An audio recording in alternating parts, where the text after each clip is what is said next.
Bienvenidos a un nuevo episodio de la serie María, la historia que nunca nos contaron. En el episodio anterior acompañamos a Miriam desde su nacimiento hasta el momento de la Anunciación. La vimos crecer en el Templo de Jerusalén, formarse dentro de una comunidad de jóvenes consagradas, pasar bajo la protección de José, Yusef, y recibir el anuncio que cambiaría para siempre la historia. Después de la Anunciación, ocurre algo que muchas veces pasa desapercibido. María no sale a contar inmediatamente lo que acaba de recibir del ángel Gabriel, guarda ese acontecimiento en silencio. De hecho, dice el protoevangelio que lo olvida, aunque lo guarda en su corazón, y poco tiempo después emprende un viaje. Desde Nazaret recorre varios días de camino hacia la región montañosa de Judea.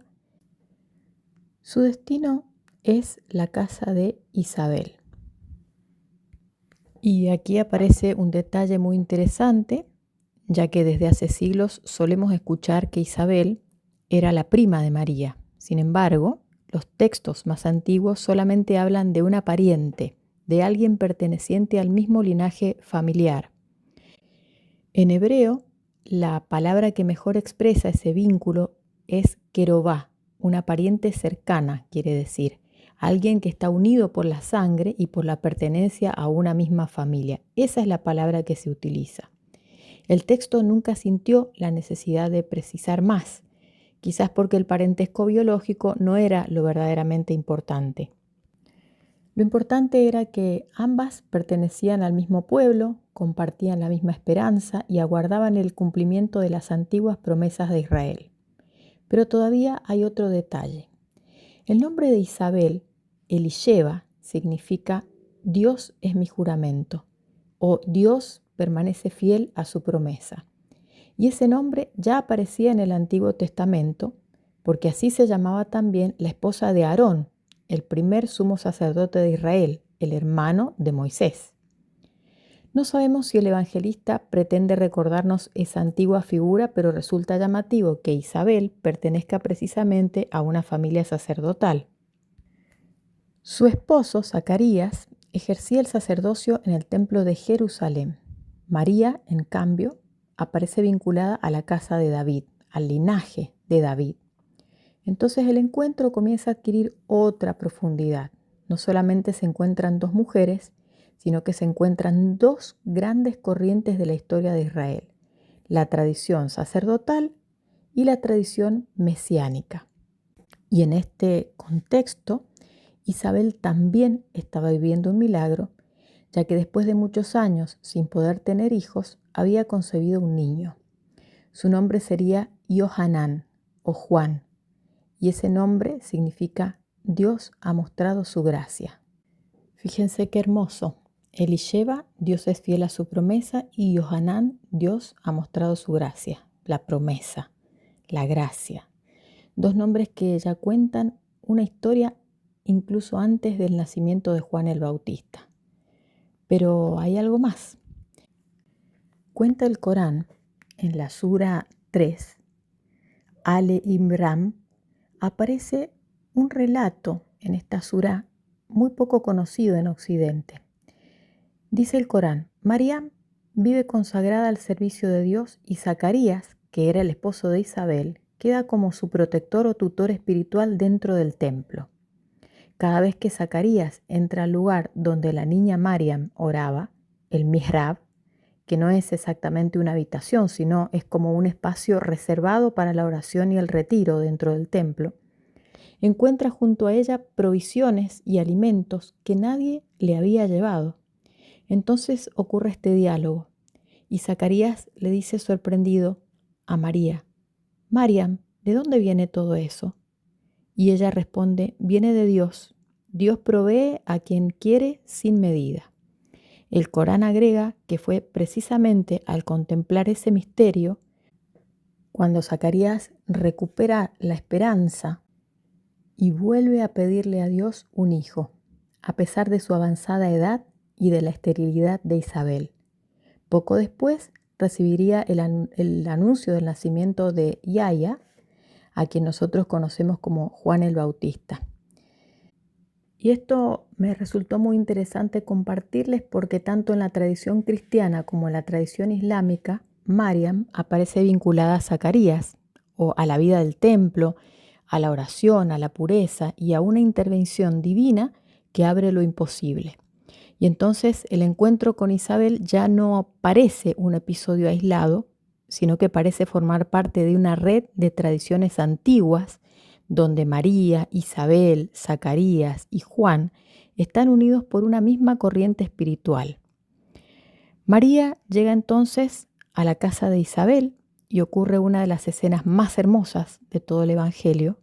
Isabel escucha el saludo de María y en ese mismo instante el niño que lleva en su vientre salta de alegría. Y esto es muy fuerte porque antes de que nadie vea ni sepa sobre la existencia de Jesús, antes de que Jesús nazca, antes de que pronuncie una sola palabra, el primero en reconocerlo es otro niño todavía no nacido. Juan reconoce desde el vientre, Isabel reconoce sin explicación. María es reconocida antes de hablar, y aquí aparece algo profundamente femenino y místico.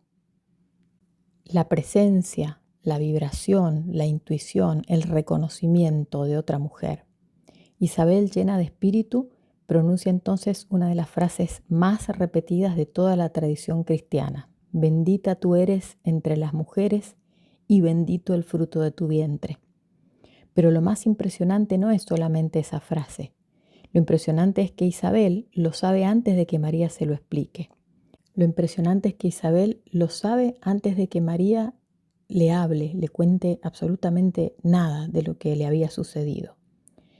Reconoce lo invisible, tiene la percepción de lo que todavía está escondido. Entonces estamos aquí frente al encuentro de dos mujeres que llevan dentro de sí dos movimientos espirituales inmensos.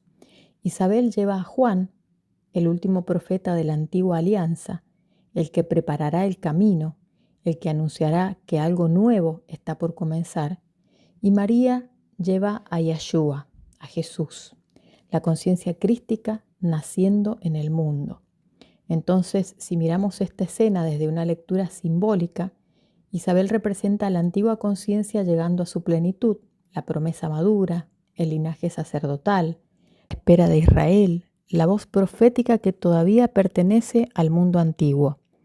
Y María representa el comienzo de una conciencia nueva, la conciencia crística, la palabra que ya no se escribirá solamente en tablas de piedra, sino en el corazón vivo del ser humano. Por eso, este encuentro es tan poderoso, porque no se encuentran solamente dos mujeres embarazadas, se encuentran dos tiempos, dos alianzas, dos etapas de la conciencia espiritual. En Isabel, la antigua promesa llega a su culminación, y en María, Mariam, comienza algo completamente nuevo, una conciencia nueva. Y las antiguas tradiciones agregan detalles que casi nunca escuchamos. Por ejemplo, el protoevangelio de Santiago cuenta que María llega a la casa de Isabel después de haber terminado el trabajo de la púrpura y la escarlata destinados al velo del templo. Ese detalle conecta directamente con lo que vimos en el episodio anterior. María acaba de hilar los colores del velo que separaba lo visible de lo sagrado. Y ahora ella misma cruza un nuevo velo, sale del templo, sale de Nazaret, cruza los caminos y llega al encuentro de otra mujer que también está viviendo un misterio en su propio cuerpo. El protoevangelio también dice que María permanece 3 meses con Isabel y agrega algo muy humano. Dice que día tras día su vientre crecía y que María, al regresar a su casa, tuvo miedo y se escondió de los hijos de Israel, dice. Este detalle es muy importante porque nos devuelve a una María mucho más real. Imagínense que incluso el protoevangelio dice que María había recibido la anunciación de Gabriel, del arcángel Gabriel, y que lo había escuchado, pero como que se había olvidado de eso. y de repente su vientre comienza a crecer estando lejos de José, de Yusef. Y entonces acá vemos una joven atravesada por un misterio enorme, que lo guarda en silencio, que busca refugio junto a otra mujer y que también conoce el temor. Y esto nos permite imaginar esos 3 meses de otra manera. 3 meses en la casa de Isabel, 3 meses de conversaciones, de silencios, de acompañamiento entre dos mujeres que quizás eran las únicas capaces de comprender lo que estaba ocurriendo. Isabel anciana llevando en su cuerpo una vida imposible y María joven llevando en su cuerpo una vida inexplicable. Una representa lo que parecía demasiado tarde por su ancianidad y la otra representa lo que parecía demasiado pronto por su juventud. Y sin embargo, en ambas la vida se abre paso. Después de ese encuentro, María pronuncia uno de los textos más bellos del Nuevo Testamento, el Magnificat. Proclama mi alma la grandeza del Señor. Pero el Magnificat no es solamente una oración que le llegó en ese momento a María. Es un canto profético y está lleno de memoria hebrea. Cuando uno lo escucha con atención, y si conoce bien las escrituras como ella las conocía, aparecen los salmos, aparecen los profetas y aparece sobre todo el eco antiguo del canto de Ana, que había sido la madre del profeta Samuel y que también había sido estéril. Ana también había recibido un hijo después de una larga espera y también había cantado que Dios levanta a los humildes, sostiene a los pobres y derriba a los poderosos. Y ahora María canta algo muy parecido y cita de alguna manera ese canto de Ana, como si la voz de Ana volviera a sonar en la voz de Miriam, como si todas las mujeres antiguas de Israel hablaran a través de ella. Por eso el Magnificat no puede entenderse solamente como una oración personal. Es la memoria espiritual de todo un pueblo saliendo por la boca de una joven madre. Y aquí vuelve la pregunta que atraviesa toda esta serie. ¿Quién era realmente Miriam? ¿Cómo podía una joven de Nazaret pronunciar un canto de semejante profundidad? ¿De dónde venía esa información? Quizás la respuesta comienza a aparecer cuando unimos las piezas. Una niña consagrada en el templo, que estudia las escrituras, que teje el velo del templo, un oficio muy sagrado, el silencio, el viaje, la casa de Isabel recibiéndola, el reconocimiento entre mujeres y ese canto profético. Todo empieza a mostrar una imagen muy distinta de la María que muchas veces nos contaron. No aparece como una joven improvisada y sorprendida de repente por un ángel. Aparece como una mujer preparada, una mujer formada en la memoria de su pueblo, una mujer capaz de sostener dentro de sí un misterio sin necesidad de explicarlo inmediatamente. Y aquí quiero abrir como una ventana hacia Oriente, porque cuando miramos solamente la Biblia occidental, que la mayoría conoce, muchas veces creemos que esa es toda la historia, pero no es así. En la tradición etíope, por ejemplo, la Biblia conserva un canon mucho más amplio que el canon católico o protestante incluso. La Iglesia Ortodoxa etíope habla de 81 libros, pero además conserva una inmensa literatura mariana en lengua ge'ez, como los relatos conocidos como Tamra Mariam, que significa los milagros de María. Entonces, cuando miramos hacia Etiopía, hacia Oriente, hacia las tradiciones coptas, siríacas y antiguas, descubrimos algo fundamental. Mariam, o María, no fue recordada solamente como la madre silenciosa de Jesús. Fue recordada como una presencia espiritual poderosa, una intercesora, una mujer elegida, un puente entre lo humano y lo divino, una figura viva en la memoria de los pueblos enteros.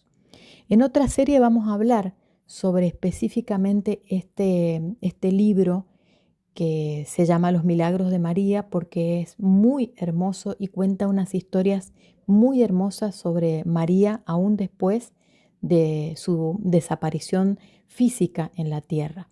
Y volviendo a esta hermosa escena de la visitación, fíjense que Isabel no compite con María, no la corrige, no la cuestiona, la bendice. Le dice: bendita tú eres entre las mujeres. La recibe en su casa durante 3 meses. Y María después vuelve a su casa. Pero cuando vuelve, ya nada es igual, porque el misterio que llevaba en silencio comienza a hacerse visible. Su vientre ha crecido, su embarazo ya no puede permanecer oculto.